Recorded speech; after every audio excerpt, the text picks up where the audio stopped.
Kita berada di Food and Drink Festival di Harbour Street, Pulau Melaka. And hari ni kita nak terjah semua orang. Chicken tenders ke RM10? Let's go. Nak chicken tenders ke RM10? Nak chicken tenders ke RM10? RM10. RM10. Okay, sebelum tu dah pernah follow Muiz Hot Chicken tak? Tengok dulu phone. Dah follow gitu. Ada follow Abang Muiz tak? Tak ada. Cuba follow dulu. RM20. Yeah. Free. Yes. Tunjuk sikit.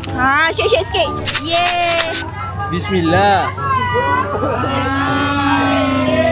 Chicken tenders ke RM10? Chicken tenders. Pernah follow Muiz Hot Chicken tak? Tak. Cuba tengok. Tunjuk ni. Yes. Tunjuk je. Alright, ini chicken tenders. Follow Abang Muiz tak? Tak. Cuba tengok. Abang Muiz. Yeay. RM10. Ya, sama-sama rezeki awak. Terima kasih. Jangan lupa follow. Okay. Muiz Hot Chicken. Gitu. Tenders ke RM10? Chicken tender. Pernah follow Muiz Hot Chicken Malaysia tak? Tak Cuba pernah. tengok. Oh, tak pernah. Tak apa. Cuba tengok TikTok. Cuba follow. Follow? Tak dapat duit lah. Oh yeah.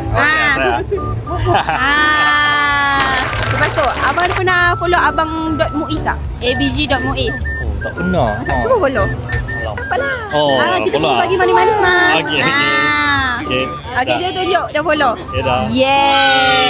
Oh, thank you. Terima kasih. Terima Chicken tenders ke RM10? Alamak. Boleh tak chicken tenders? Alamak. Chicken tenders ke RM10? Chicken tenders tu free ke tak? Free lah. Okay. Nice. Kita student nak ambil chicken tenders lah. Okay, chicken tenders. Tapi sebelum tu, takkan kita bagi free. Alamak. Muiz Hot Chicken tak? Alamak. Tak apa, buka dulu. Gitu. Kita ada nada manis-manis. Pernah follow Abang Muiz tak? Tak pernah.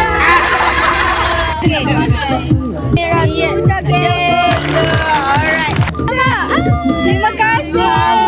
Sama-sama. Jangan lupa follow, okay? Abang Muiz. Tenders ke RM10? Chicken tender. Chicken tenders. Pernah follow Muiz Hot Chicken, TikTok Muiz Hot Chicken tak? Baru lagi first time. Baru first time. Right. Kita tunjuk. I am going. Pernah follow Abang Muiz tak? Belum. Cuba buka dulu. Alright, saya tengok tunjuk dekat kamera. Dah. Sama. Alright, terima kasih datang ke Muiz Hot Chicken. Let's go, bye-bye.